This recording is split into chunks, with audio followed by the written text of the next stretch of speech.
মাদক বিরোধী অভিযানে গিয়ে সন্ত্রাসীদের গুলিতে শয্যাশায়ী ডিবি পুলিশের 2 সদস্য পেটে ও হাঁটুতে গুলিবিদ্ধ হয়ে চিকিৎসা নিচ্ছেন ঢাকা মেডিকেল কলেজ হাসপাতালে। বুধবার মধ্যরাতে আবার একটি চালান ঢুকেছে রাজধানীতে, এমন খবর আসে ডিবি পুলিশের কাছে। সে খবরের ভিত্তিতে অভিযানে বের হয় ডিবির লালবাগ জোনের একটি ইউনিট। মাদক ব্যবসায়ীদের প্রাইভেট কারটি রাজধানীর ফকিরাপুল এলাকায় গতিরোধ করা হয়। এ সময় গাড়ি থেকে নেমে পালানোর সময় এলোপাতাড়ি গুলি করে সন্ত্রাসীরা। এতে গুলিবিদ্ধ হন ডিবি সদস্য এএসআই আতিক হাসান ও কনস্টেবল সুজন। 3 জনকে আটক সহ উদ্ধার করা হয় 9,500 ইয়াবা। জব্দ করা হয় গাড়িটি। ফকিরাপুল এলাকায় ডিবির একটা টিম একটা প্রাইভেট কারকে থামাতে নির্দেশ দেয়।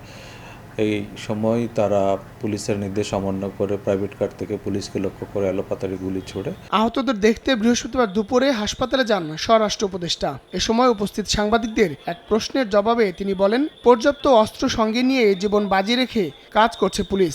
অপরাধীদের কোনো ছাড় দেওয়া হচ্ছে না। আমগো পুলিশ খুব সাহসিকতার সাথে কাজ করছে এবং 3 জনকে তারা ধরছে, মাদক উদ্ধার হয়েছে এবং গাড়ি উদ্ধার হয়েছে।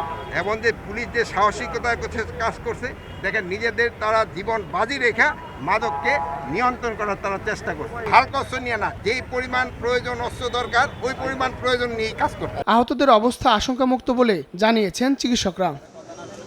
হায়দার আলী, সময় সংবাদ, ঢাকা।